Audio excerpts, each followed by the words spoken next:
Assalamualaikum warahmatullahi wabarakatuh. Jumpa kembali dengan Tuan Guru Channel yang menaburkan nilai-nilai rahmatan lil alamin untuk membangun dunia yang aman, damai, sentosa, sejahtera, penuh dengan persahabatan dan persaudaraan antar umat manusia. Ukhuwah Basyariah. Bagi Anda yang belum subscribe, silakan subscribe, klik like and share agar manfaat dari konten ini dapat tersebar lebih luas. Klik tanda lonceng agar Anda dapat mendapatkan notifikasi ketika kami mengupload video baru. Tonton pula konten-konten sebelum ini yang banyak sekali warnanya. Untuk kali ini kita akan memberikan catatan sedikit tentang Isra Mi'raj. Peringatan Isra Mi'raj Rasulullah SAW 27 Rajab hari ini. Saudara sekalian, perayaan Isra Mi'raj ini, hikmah perayaan Isra Mi'raj ini sangat dipahami bersama bahwa peristiwa yang luar biasa ini yang menjangkau ruang dan waktu, yang menembus dimensi ruang dan waktu, dan juga penuh dengan hal-hal yang sangat-sangat visioner, termasuk teknologinya. Saya sudah terangkan tentang teknologinya luar biasa, yang mestinya kalau kita care dengan ayat ini, ayat-ayat Isra Mi'raj, termasuk yang ada di An-Nujum dan Al-Ma'arij serta Ar-Rahman, kita mampu menembus bumi dan langit, itu mestinya kita bisa melakukan upaya-upaya spiritual pula untuk menciptakan, misalnya bisultan itu kita harus bagaimana ya Allah. Nah, ini mestinya akan, karena sholat itu atau doa itu adalah ruhnya ibadah, maka tentu saja akan luar biasa efeknya bagi umat Islam. Sayang mungkin kita hanya terbatas pada perdebatan balaghah, perdebatan mantik, perdebatan semantik dan sebagainya, maka kita ya banyak cuman retorika-retorika saja yang bisa diperoleh, tapi penerapan hakikat Isra Mi'raj itu yang luar biasa itu tadi tidak terpegang oleh umat ya. Bahkan kalau kita bicara aerospace, umat Islam termasuk yang tertinggal dalam masalah itu. Nah, hanya satu negara yang cukup bagus untuk memiliki teknologinya, yakni Iran. Dan ini harus kita apresiasi bagaimana Iran bisa mengembangkan hal-hal yang demikian. Saudara sekalian, dari hakikat tentang sholat, dari perintah sholat yang kita pahami sebagai salah satu hal yang diterima saat Isra Mi'raj, yang paling penting sebetulnya dari sholat ini adalah bahwa sholat itu lidzikri. Aqimi sholah lidzikri. Tegakkanlah sholat untuk mengingatku. Tentu saja mengingat bukan mengingat Allah kayak gimana ya, Allah kayak begini, tapi bahwa mengingatku ini adalah mengingat berbagai hal yang Allah kedepankan. Katakanlah kalau orang bertakwa itu ya al-imtisalu awamiri wajnabu nawahi, bahwa kita mengingat Allah itu ya mengingat dengan nilai ketakwaan. Ketakwaan yang apa-apa saja yang diperintahkan, apa-apa yang dilarang itu adalah mengingat Allah. Termasuk berbagai ayat-ayatnya yang bisa kita ingat ketika kita sholat. Namun ketika kita sholat itu seakan-akan hanya memenuhi syarat dan rukunnya saja, tidak sampai pada bagaimana kita mengingat Allah dalam sholat itu.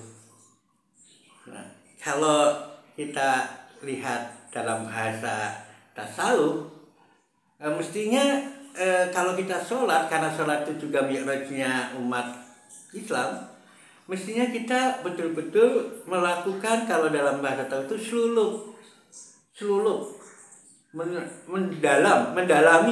mendalami berbagai gerak, dan tentu saja kaifiyahnya kita memang tidak hanya sekedar melakukan kaifiyahnya, tapi juga mendalami, kita suluk. Nah, dari bacaannya misalnya kita harus bisa suluk.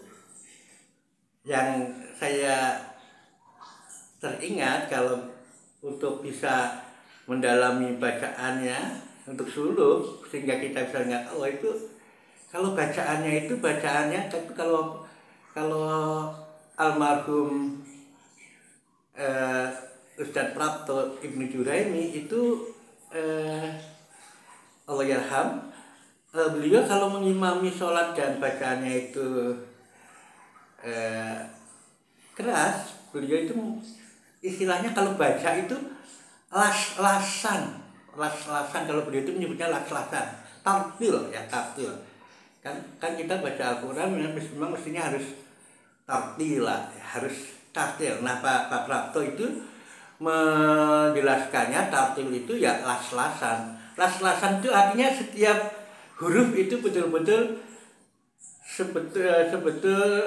las-lasan itu setiap huruf itu betul-betul makhrajnya itu betul-betul nampak, sehingga kita bisa mendalami makna. Misalnya Bismillahirrahmanirrahim, beliau itu akan baca Bismillahirrahmanirrahim. Nah, as-lasan betul sehingga kita sambil mendengar itu bisa saling mengingat bahwa dengan nama Allah yang Rahman yang Rahim, itu terasa kita ini bagi saya terutamanya, terasa kalau imam itu bacanya betul-betul bisa las-lasan. Saya kadang-kadang kalau makmum tapi imam bacaannya tidak saya tidak kayaknya kurang bisa suluk dengan bacaan-bacaannya ya. Saya sangat terkesan juga kalau walaupun agak cepat itu tetapi bacaannya bisa menyentuh ke hati saya, itu kalau ini yang di masjid dakwah Hutan Kayu itu Ustadz Dr. Syukrani, karena beliau adalah juga hafiz internasional, bacaannya itu betul-betul suaranya enak ya, kemudian makharijnya tepat, termasuk tajwidnya ini, jadi terasa betul. Nah, terasa betul bahwa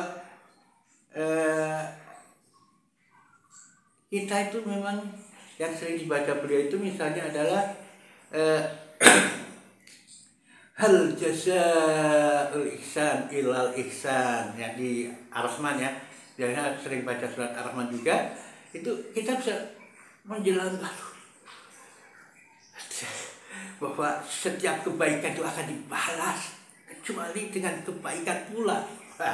Bahkan nanti diterangkan ada lagi rangkaiannya bahwa setiap kebaikan itu ajarkan 10, diberikan pahala 10 kebaikan, menjadi ini tersentuh karena bacaan-bacaannya tadi. Kadang jujur saja kadang-kadang saya merasa kurang berjamaah, tapi bacaannya kadang-kadang ada imam yang memanfaatkan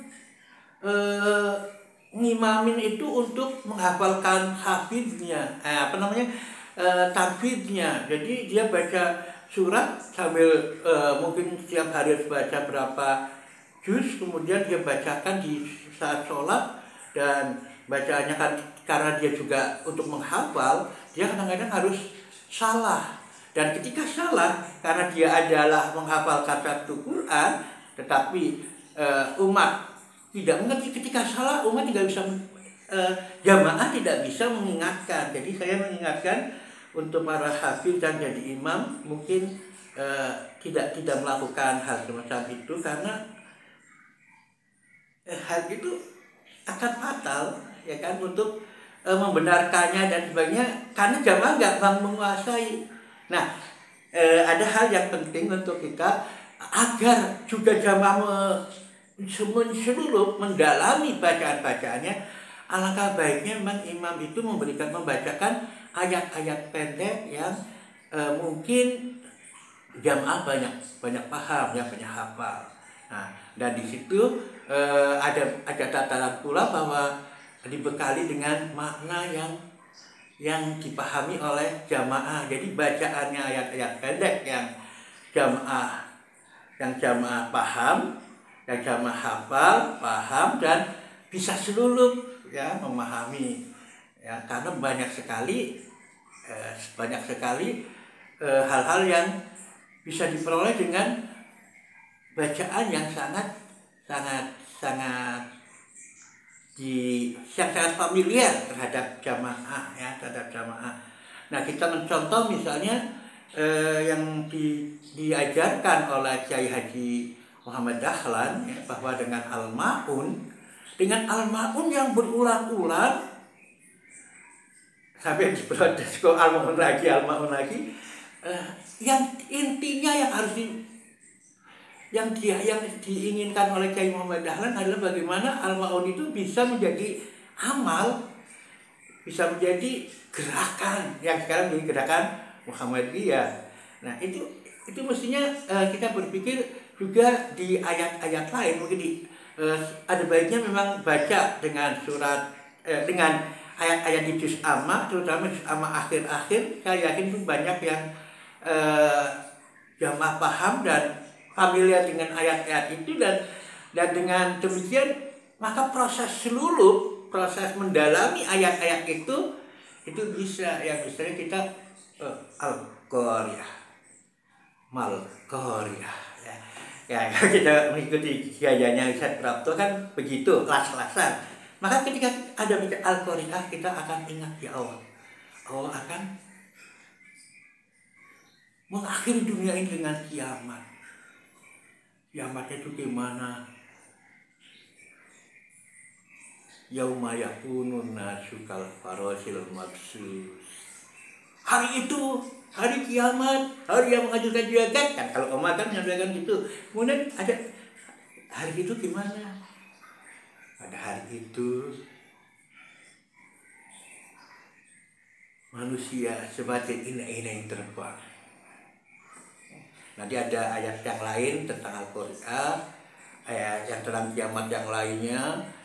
Misalnya kita harus dengan baca Al-Zalzalah, idza silatil ardu silsalaha wa ahrajatil ardu asqalaha wa qalal insanu malaha yauma idzin tuhaddisu ahbaruha bi anna rabbaka awhalaha yauma idzi yasdurun nasul fara yauma idzi yasdurun nasul astata liyurau a'malahum. Banyak yang konteks-konteksnya hampir sama dan kita kadang-kadang lupa, tapi kalau imam bacanya pelan-pelan, ya seperti Pak Prapto, las-lasan, nah kita akan bisa seluruh. Wa may ya'mal misqala dzarratin khairan yarah wa may ya'mal misqala dzarratin syarran yara. Nah, dengan bacaan semacam las-lasan semacam ini, makmum juga bisa seluruh dengan makna-makna yang telah familiar itu, bahwa nanti kita akan ada peristiwa yang mengguncang, seguncang-guncangnya. Dan nanti kita akan bertanya-tanya, apa yang terjadi? Malah setelah itu bumi akan menceritakan bahwa Allah memerintahkannya.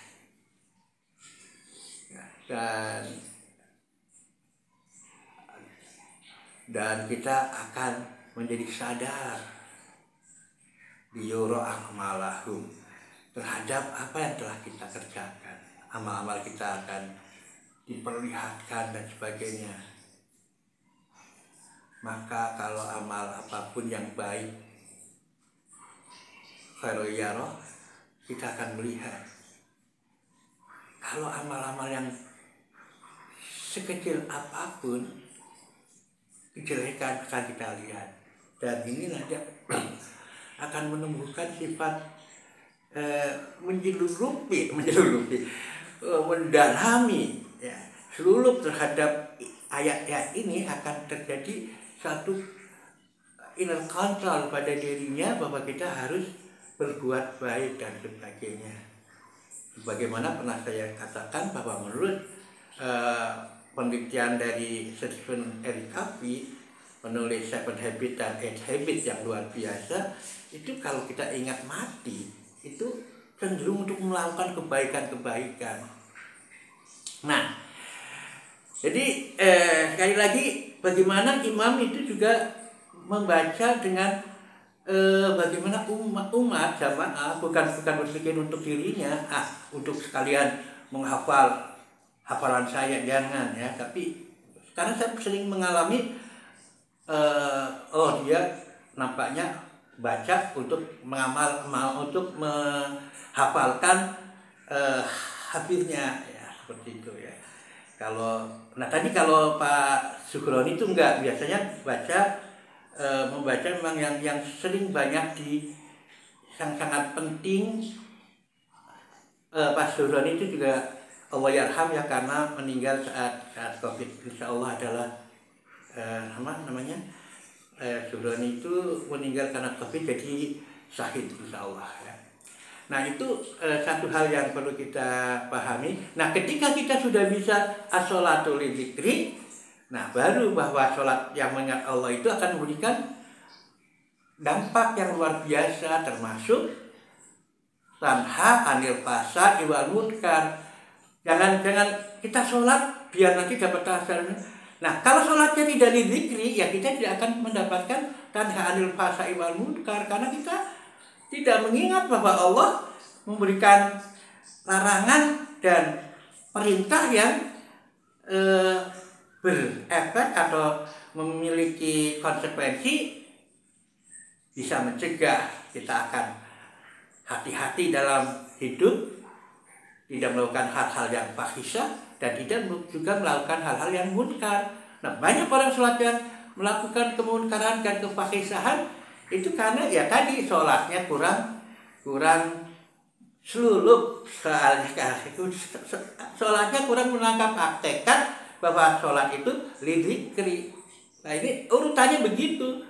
Jadi jangan kedepankan yang biasanya kita kan kalau nanti bisa mencegah ini. Nah, mencegahnya itu dengan jalan bahwa kita itu ada inner control yang dihasilkan dari seluruh saat sholat. Nah, ini yang kadang-kadang kita terlupakan. Kemudian juga kaitannya dengan bahwa sholat itu bisa menjadi penolong. Bahwa sholat itu adalah selain sebagai mencegah fahsya wal munkar, juga sebagai bersama sabar, sholat itu menjadi penolong, ya kan, untuk hal-hal yang kita butuhkan. Karena dengan seluruh saat sholat itu kita yakin bahwa Allah itu ya tadi ya, apalagi kalau kita baca Al-Fatihah ya, kita sudah betul-betul seluruh, maka kita akan rasakan bahwa Allah itu Ar-Rahmanir-Rahim, Malik Yaumiddin. Dari Al-Fatihah itu lengkap banget tentang hal-hal yang kita butuhkan untuk hidup dan untuk masa depan di akhirat gitu ya. Jadi iyyaka na'budu wa iyyaka nasta'in. Ihdinas siratal mustaqim. Nah, las-lasan semacam itu akan membuat kita nah, di jamaah juga dibudayakan agar ketika baca itu dengan diajari berulang-ulang agar bisa menyelami maknanya. Nah, itu sehingga bahwa sholat itu wasta'inu bisabri washolat, untuk minta dengan sholat dan sabar itu bisa tercapai, ya kan? Nah, setelah kita sangat yakin bahwa hanya Allah yang memberikan pertolongan, hanya Allah sebagai As-Somad. Jadi mungkin tidak perlu kita mungkin ya agak ngiri, bacanya itu saja, ya biar aja ya. Kiai Haji Muhammad Dahlan tuh mengajar juga itu, dan muridnya membacanya jam sholat dan sebagainya itu belum mengamalkan, kalau belum mencelupi, belum menyelami kemudian mengamalkan dalam kehidupan. Nah, jadi bagaimana kita surat Al-Ikhlas yang banyak kan, misalnya yang banyak disunahkan kan surat Al-Ikhlas. Sholat maghrib ada di sholat lainnya juga, termasuk sholat witir itu ada Al-Ikhlas yang memang kalau itu didalami sungguh luar biasa. Kita hanya tahu bahwa yang tempat bergantung kita itu As-Somad, kita itu hanya Allah. Jadi Al-Ikhlas, qul huwallahu ahad, Allahus Somad, lam yalid wa lam yulad wa lam yakul lahu kufuwan ahad. Nah, kalau sudah sampai itu, biasanya kalau sholat witir ya, saat taraweh atau taraweh harian atau taraweh di bulan Ramadan. Nah, saat itikaf Ramadan, jadinya Pak Prapto kan 10 hari terakhir ngimami terus itu kan sholat itunya. Kemudian juga pada saat biasanya kami kan ada yang namanya malam Jumat itu untuk para santri kalong, banyak akhwat yang datang itu kalau sudah baca itu di sholat witirnya banyak yang bangun, karena kadang-kadang banyak yang tidak ada tahunya, bacaannya enak banget, kemudian las-lasan. Kalau yang mengamati, kalau yang mendalami itu jadi terbangkitkan hatinya. Nah, seperti yang digambarkan oleh Pak Sarul Alim, kalau orang beriman itu digambarkan kan pakai bola kristal yang ada magnetnya sana, dan disoroti dengan sinar cahaya.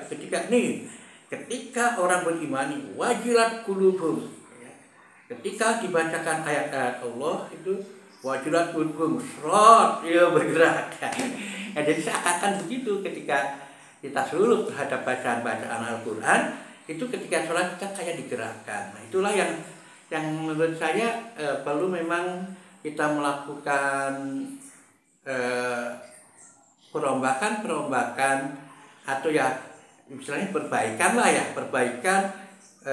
cara sholat kita, agama kita dengan lebih seluruh, dengan lebih mendalami setiap bacaan. Dan sekali lagi, jangan jadikan sholat jamaah yang bacaan dikeraskan itu untuk berlatih hafalan dari para imam yang sedang mengambil program atau untuk memperlancar bacaan hafiznya. Untuk membaca itu bisa di luar sholat.